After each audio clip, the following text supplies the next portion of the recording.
Ni uwanja wa kisasa kabisa, New Aman Stadium visiwani Unguja hapa Zanzibar, na unachokiona ni mwendelezo wa mazoezi ama kujifua. Je, tunge la mwisho litakomba mboga?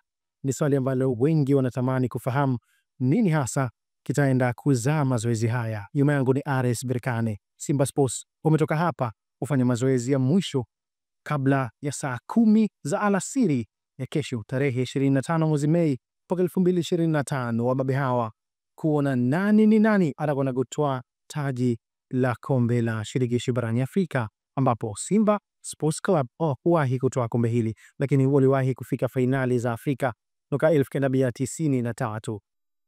Mechi ya marudiano ambayo mna nafasi pengine ya kubadilisha kile kilichotokea mwaka 93 dhidi ya Stella Abidjan Dar es Salaam.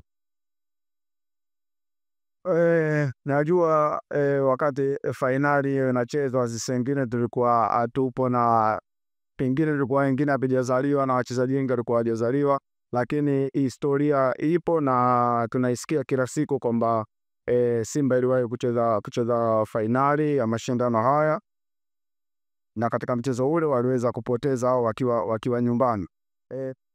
Hiyo historia ipo na kila siku tunaendelea kukumbushwa. Kwa hiyo sisi kama wachezaji, na sasa hivi tupo katika hatua hii, kikubwa naweza kusema kwamba tupo hapa kucheza huu mchezo, na tupo hapa kucheza kwa ajili ya hisia za Watanzania kwa ujumla na wanachama wote wa Simba, kuhakikisha kila ambacho wana Simba na Watanzania wote kiu yao, ili sisi tuweze kuwakikizi kiu yao na mahitaji yao katika mchezo huu.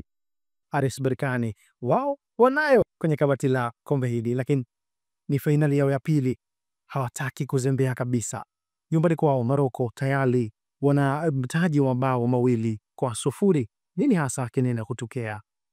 Kesho tutaendelea kukujuza, kukupa update kinini hasa kinakwenda kujiri. Hii ni Daily News Digital. Mimi ni Ismail Kambwa.